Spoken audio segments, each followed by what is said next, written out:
Hey, I know they brought fish eggs up there. Just this week, scientists found the remains of a prehistoric sea monster on a remote Arctic island. It may be a new species never before seen on this planet. Until it disappeared. This comes at the time of another amazing discovery, a mummified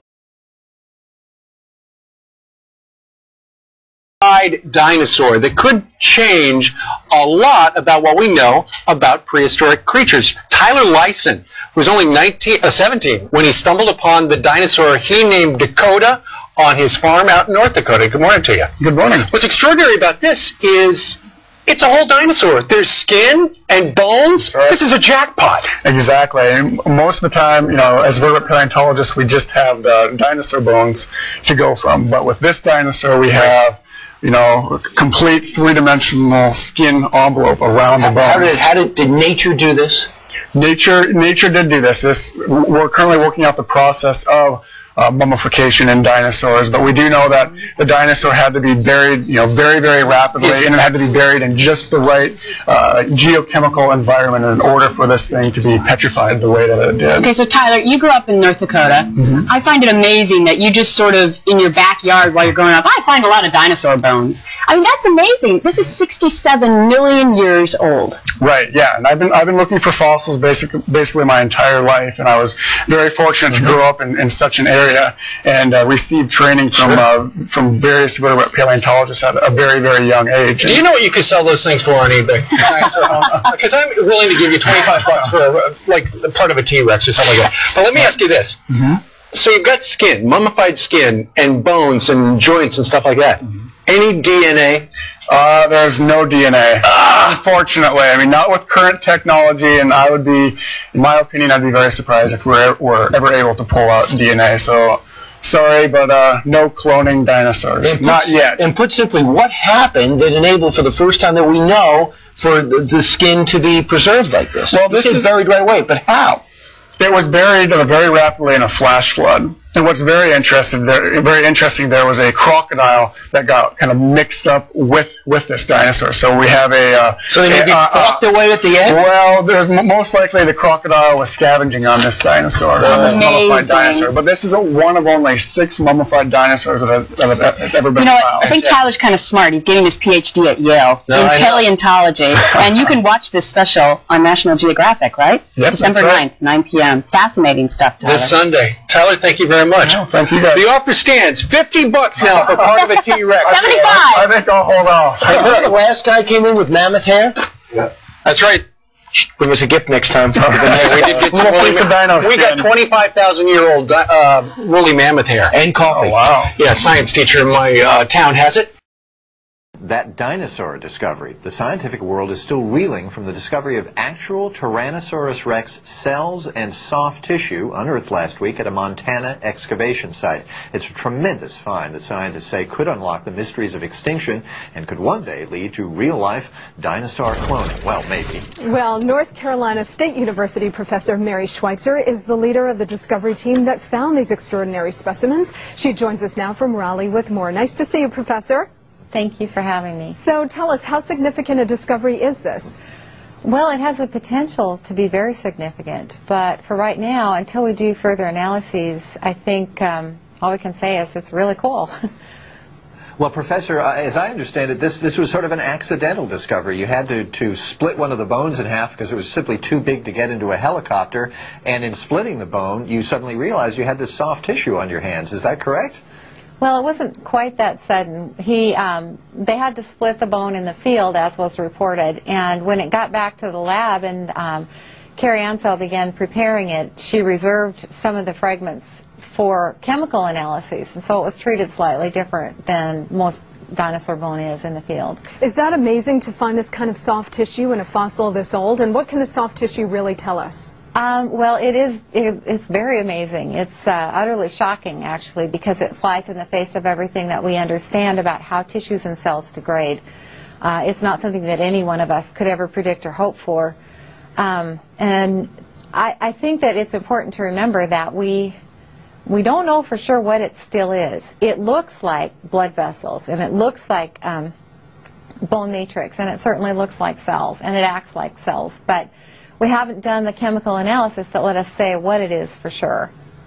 Professor, a word comes to us that the capillary structure or something that you've observed is actually very similar to that of an ostrich, and I'm wondering, does this add fuel to the idea that the dinosaurs and birds were in fact related?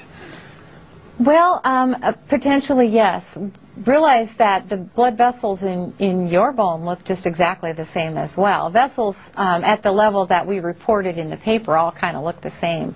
It's the molecular constituents that differ from one animal to another, or from animals to humans. So the potential is there to really tell some differences, but for right now that's not something that we can address. How big a T-Rex are we talking about here, Professor?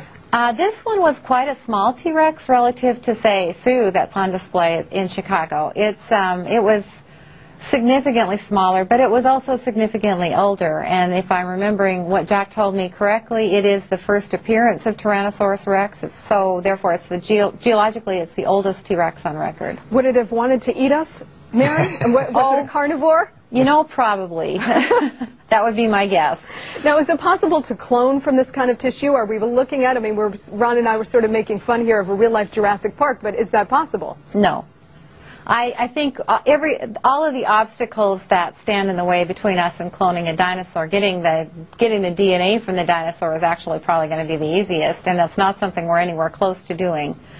So once you get the DNA, it will be fragmented and chewed up into little tiny pieces.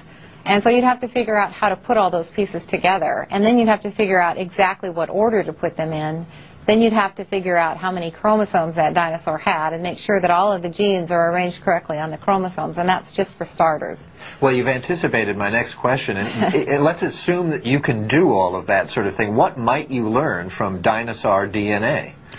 Well, you know, I think it's really exciting to learn things like, you guys have probably heard of the idea of molecular clocks, which is a way of taking particular fragments of DNA and comparing them across taxa to get an idea of how quickly DNA might mutate or change. Now we have the opportunity to do that with something that's actually anchored in the fossil record. So that's one potential really exciting thing that might come of this. And one of the exciting things about this discovery, correct me if I'm wrong, is the fact that this stuff was fossilized as it was, of 70 million years old.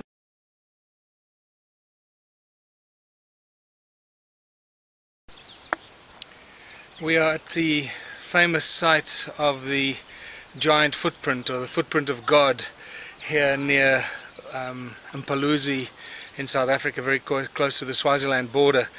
Now this is one of the greatest examples of an ancient footprint, a giant footprint about 4 feet high in rough granite. It's between 200 million and 3 billion years old. That's what geologists will tell you. I'm going to just take you, if you follow me, up to the top where it's imprinted against the side of the rock, which means it's been around for so long that the tectonic plates and the movements have actually pushed it up at the apex of this little outcrop. It's quite spectacular, so just walk with me and I'll show you. I don't know of any other example of a footprint in rock that is as amazing as this. And this should be drawing 20 million tourists to South Africa every year, and nobody knows about it. It's unbelievable.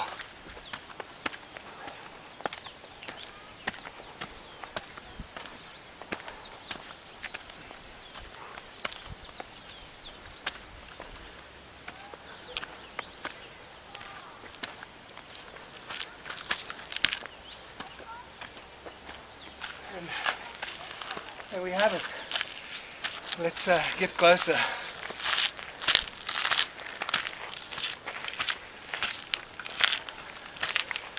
Oh wow. This is just beautiful. Look at this. There's the, you know, when you, there's the big toe and the other 4 toes down to the small toe, down to the heel. What's fascinating about this is anybody that does a study of this will notice this piece sticking out here. It's like when you put your foot in mud and you pull it out, your toes will lift up. A little mud where your toes were, and that's exactly what seems to have happened here. This rough granite is just, it's pulled up this overhang here. It's spectacular. And I see that people have been visiting here because they've been leaving little coins here, which is wonderful. Maybe just come closer and show this from more close up.